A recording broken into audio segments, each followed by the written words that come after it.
Merci, messieurs. Je voudrais parler maintenant d'un cas qui relie la pathologie cardiaque à la pathologie artérielle périphérique concernant l'artère sous-clavière. Étant chirurgien cardiaque de formation, je me souviens que mon patron, Francis Fontan, qui est décédé récemment, avant de faire tout pontage mammaire sur une coronoropathie, demandait à juste titre un Doppler cervical pour voir l'état de l'artère sous-clavière gauche. Donc, c'est quoi le Still syndrome subclavian coronary? Un syndrome du vol sous-clavier coronarien. C'est simple, c'est une artère mammaire qui a été posée sur une interventriculaire antérieure par voie chirurgicale de sternotomie, sur laquelle, en proximale, l'évolution antéromateuse ou préalable attaque l'artère sous-clavière gauche.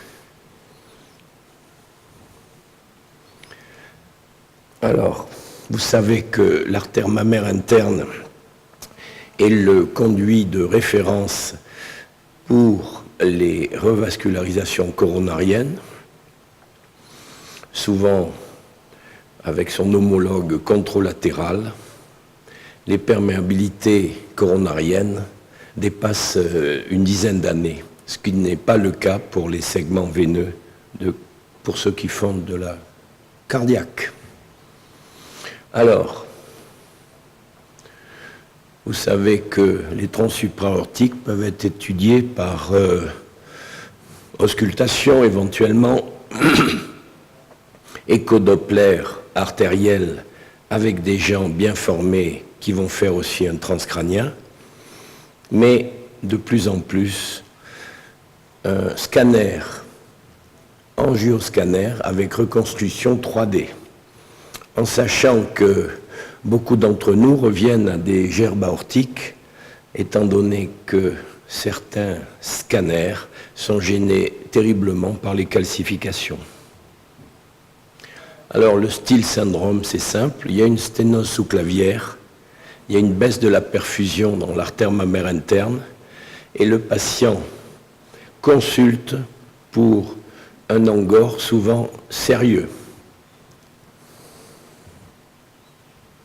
Donc on est face à une pathologie obstructive de l'artère sous-clavière et c'est quelque chose qui est assez fréquent, surtout en secteur proximal sur des sujets à risque cardiovasculaire élevé. Donc vous savez qu'il y a une réinjection par le polygone de Willis en fait, ce qui fait que le vol est flagrant. C'est Fischer qui a vu ça dès 61. Avant, ça n'existait pas, on ne l'avait pas détecté. Et voilà le reverse flow qui vient réalimenter, mais avec un faible débit. Donc, bien sûr, l'artère mammaire, qui est la première branche de l'artère sous-clavière gauche, est affectée au niveau de sa perfusion. Cela dit, on ne risque pas de faire des événements neurologiques, comme pour les carotides. Donc, pas de souci à ce niveau, si l'on veut. Et voilà notre patient. Vous voyez peut-être cette sténose hyperserrée de plus de 90%. Pas de problème supérieur. Vous voyez une reconstruction scanner, sténose hyperserrée. Nous l'avons pris en voie humérale, qui est notre voie favorite, parce qu'on travaille de façon courte avec des supports courts et une meilleure stabilité.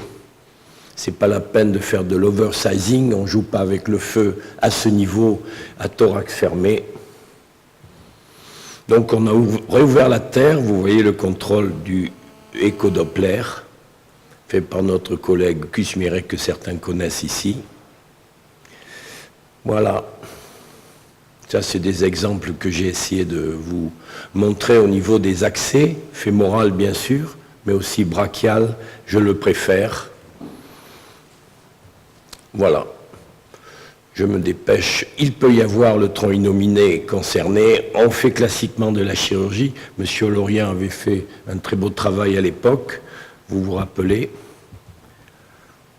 Stenting, innominé. Voilà le vol sous clavier plus classique. La chirurgie n'est pas exclue dans les cas difficiles, quand il faut absolument le faire. Pontage carotido sous clavier. Il y a des risques. Je reviens sur l'angioplastie. Voilà les différentes phases du vol. Mais ça, c'est une artère lusoria qui passe derrière le médiastin. Et puis, je voudrais finir sur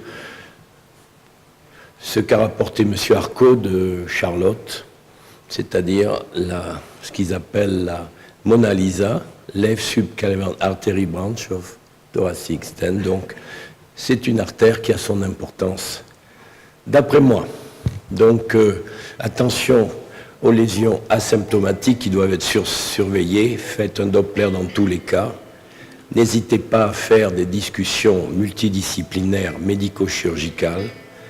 Les techniques endovasculaires sont présentes avec des voies d'abord qui sont ouvertes en haut ou en bas. Faites des inflations courtes en protégeant les vertébrales. Voilà. Merci pour votre attention. Jacques, penses-tu qu'il faille élargir les indications justement de l'angioplastie sous-clavière à tous les coronariens?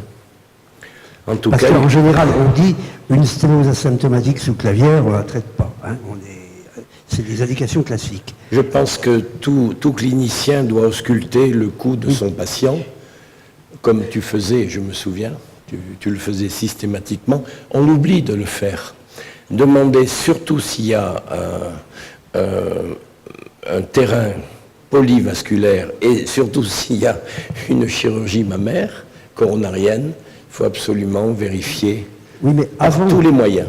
Avant la chirurgie mammaire, justement, tous les coronariens peuvent brutalement se décompenser et être obligés d'être opérés, puis on n'a pas le temps de faire la sous-clavière avant. Il faut la faire. Hein, voilà, je suis d'accord. Il faut jouer sur du préventif et juste avant le pontage mammaire, rien n'empêche un bon dopplériste de mettre sa sonde sur le cou de son patient et éventuellement commencer par ça avant de prélever les mammaires. Vous avez eu ce cas, monsieur White? Avez-vous eu des cas similaires, monsieur White? Did you have the same cases in your own experience?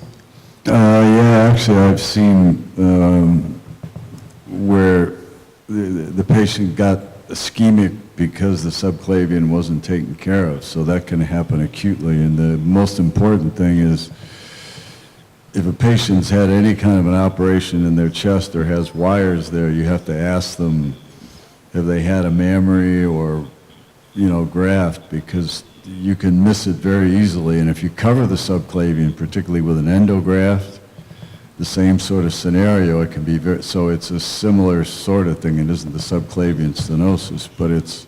Do you advocate for the coverage without any problem of the left subclavian artery during thoracic endograft? Not without interrogating to make sure that the patient's internal mammary has not been used. And you have to have very high suspicion, and most patients don't know if they've had it done or if they've had any kind of intervention, that you can't rely on them to say,